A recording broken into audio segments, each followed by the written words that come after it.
Alhamdulillah, salatu wassalamu ala rasulillahi wa ala alihi wa sahbihi wa man tabi'ahum bi ihsanin ila yaumidin wa ba'du.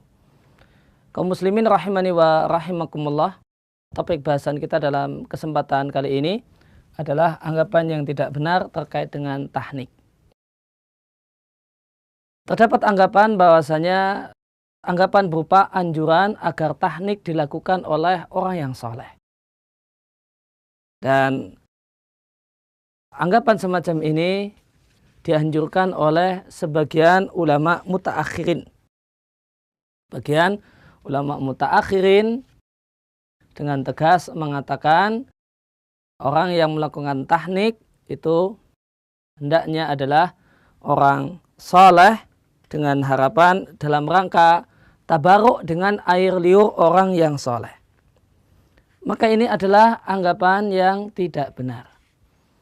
Atau sebelumnya anggapan ini berdasarkan perbuatan, berdasarkan realita di masa Nabi SAW, bahwasanya yang mentahnik anak-anak kecil adalah Nabi SAW. Kemudian disamakanlah Nabi dengan orang-orang soleh yang ada sekarang ini.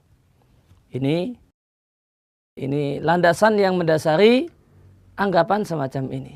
Dan ini adalah satu hal yang tidak tepat. Menyamakan Nabi Sallallahu Alaihi Wasallam dengan orang-orang soleh yang ada saat ini satu hal yang tidak tepat. Di mana sisi tidak tepatnya? Ada 4 poin yang bisa kita ajukan untuk menunjukkan ketidaktepatan hal ini. Yang pertama, orang soleh yang ada saat ini tidaklah bisa kita katakan sama dengan Nabi Sallallahu Alaihi Wasallam kesolehannya, keutamaannya, barokah yang dimilikinya itu tidak sama. Jangankan sama, mendekati saja tidak. Maka menganggap bahasanya orang soleh yang ada itu bisa dianalogkan dengan Nabi Shallallahu Alaihi Wasallam adalah anggapan yang tidak tepat. Ya, sangat tidak tepat. Kemudian yang kedua, orang soleh yang ada di sekitar kita, orang yang soleh, orang yang kita nilai sebagai orang soleh itu statusnya cuma kayaknya soleh. Karena kesolehan seseorang itu berkaitan dengan sisi lahiriah dan sisi batiniahnya. Dan kita tidak tahu sisi batiniahnya. Kita tahu dia adalah orang soleh ketika kita ketemu di masjid, ketika kita bertamu ke rumahnya. Adapun bagaimanakah kondisi hatinya dan bagaimanakah kondisi dia ketika dia sendiri, ketika tidak ada siapa-siapa, bagaimana kondisinya, ya kita tidak tahu. Oleh karena itu, maka orang-orang yang soleh yang ada ini statusnya paling banter adalah sepertinya soleh. Kayaknya soleh, insya Allah orang yang soleh. Pasti orang soleh? Tidak bisa. Tidak bisa kita memastikan. Seandainya boleh kita samakan antara orang-orang soleh dengan Nabi, sehingga kita pun mengalap berkah air liurnya dalam tahnik, sebagaimana para sahabat mengalap berkah air liur Nabi dalam tahnik, maka itu hanya berlaku untuk orang yang pasti orang yang soleh. Kalau sekedar insya Allah orang yang soleh, tentu menyamakannya adalah satu hal yang tidak tepat. Dan realitanya, tidak ada orang yang bisa kita pastikan 100% saya jamin dia orang yang soleh. Adanya, insya Allah beliau adalah orang yang soleh. Nampaknya beliau adalah orang yang soleh.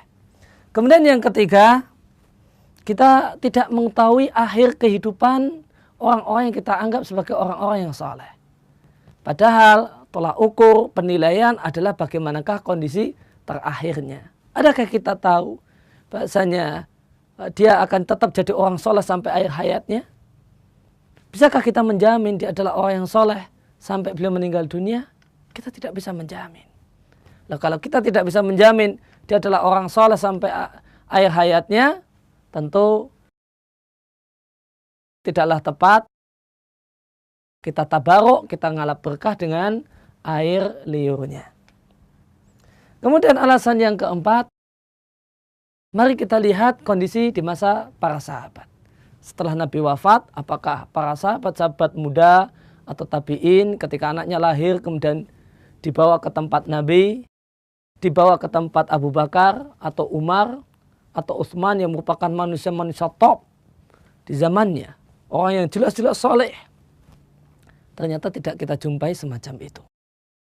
Tidak kita jumpai sahabat-sahabat setelah Nabi wafat, sahabat atau tabi'in bawa anaknya untuk ditahnik oleh Abu Bakar dan Umar dalam rangka ngalap berkah air liur Abu Bakar dan Umar. Karena 4 alasan ini, maka ngalap berkah dengan air liur dalam acara tahnik itu adalah satu hal yang khusus untuk Nabi Shallallahu Alaihi Wasallam. Adapun tahniknya bersifat umum.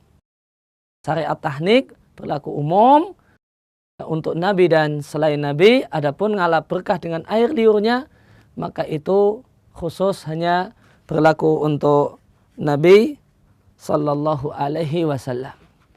Kemudian berkaitan dengan masalah tahnik, siapakah orang yang melakukan tahnik?